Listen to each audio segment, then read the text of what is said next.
ভারতীয় ক্রিকেটে কি বড় কোনো ঝড়ের সংকেত? একদিকে গৌতম গম্ভীরের কড়া শাসন, আর অন্যদিকে বিসিসিআই সচিব জয় শাহের সেই রহস্যময় হুঁশিয়ারি। ভক্তদের মনে এখন একটাই প্রশ্ন, 2026 টি20 বিশ্বকাপের আগে কি ভারতীয় ড্রেসিং রুমের সমীকরণ বদলে যাচ্ছে? শোনা যাচ্ছে এক অবিশ্বাস্য খবর, গৌতম গম্ভীর কি বাদ পড়তে চলেছেন, আর তার জায়গায় কি গুরুদায়িত্ব নিতে চলেছেন খোদ হিটম্যান রোহিত শর্মা। আজকের ভিডিওতে আমরা এই সব চাঞ্চল্যকর তথ্যের পোস্টমর্টেম করব।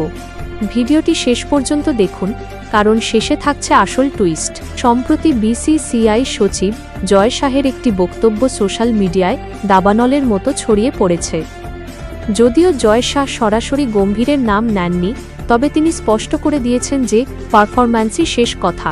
চ্যাম্পিয়ন্স ট্রফি এবং আসন্ন সিরিজগুলোতে যদি আশানুরূপ ফল না আসে, তবে বোর্ড কঠোর সিদ্ধান্ত নিতে দ্বিধা করবে না। গৌতম গম্ভীর কোচ হওয়ার পর থেকেই ভারতীয় দলে এক ধরনের অ্যাগ্রেসিভ মানসিকতা দেখা যাচ্ছে, কিন্তু কিছু গুরুত্বপূর্ণ ম্যাচে হারের পর প্রশ্ন উঠতে শুরু করেছে তার রণকৌশল নিয়ে। ভেতরের খবর হল, সিনিয়র খেলোয়াড়দের সাথে গম্ভীরের মতাদর্শগত কিছু পার্থক্য তৈরি হচ্ছে, যা বোর্ড ভালোভাবে নিচ্ছে না। বিসিসিআই সূত্রের খবর অনুযায়ী গম্ভীরের ওপর এখনই কোনো চূড়ান্ত সিদ্ধান্ত নেওয়া না হলেও তাকে একটি নির্দিষ্ট ডেডলাইন দেওয়া হয়েছে। বিশেষ করে 2026 টি20 বিশ্বকাপ যখন ঘরের মাঠে ভারত ও শ্রীলঙ্কা, তখন বিসিসিআই কোনো ঝুঁকি নিতে চায় না। গম্ভীর যদি তার কোচিং স্টাইলে নমনীয়তা না আনেন, তবে বিশ্বকাপের আগে আমরা হয়তো নতুন কাউকে হট সিটে দেখতে পারি। আর এখানেই উঠে আসছে এক চমকপ্রদ নাম। রোহিত শর্মা টি20 ফরম্যাট থেকে অবসর নিয়েছেন ঠিকই, কিন্তু ক্রিকেট মস্তিষ্ক হিসেবে তার বিকল্প আজও বিরল।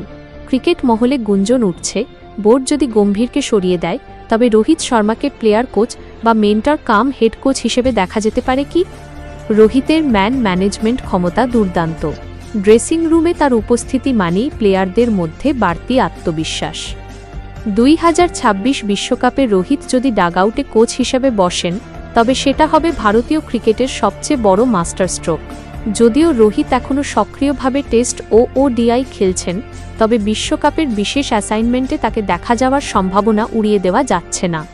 এখন প্রশ্ন হল, গম্ভীরকে বাদ দেওয়া কি ঠিক হবে, নাকি রোহিত শর্মাকে কোচের ভূমিকায় আনা কেবলই একটি আবেগী চিন্তা? অনেকে মনে করছেন গম্ভীরকে আরও সময় দেওয়া উচিত, আবার অনেকের মতে রোহিতই পারেন ভারতকে টানা দ্বিতীয় টি20 ট্রফি জেতাতে। আপনার কি মনে হয়, জয় শাহের এই কড়া অবস্থান কি গম্ভীরের ওপর চাপ বাড়াবে? আর রোহিত শর্মাকে কি আপনারা কোচের ভূমিকায় দেখতে চান? কমেন্ট বক্সে অবশ্যই আপনার মতামত জানান। ভিডিওটি ভালো লাগলে লাইক দিন এবং এই ধরনের ব্রেকিং নিউজের জন্য আমাদের চ্যানেলটি এখনই সাবস্ক্রাইব করুন। দেখা হবে পরের ভিডিওতে। ধন্যবাদ।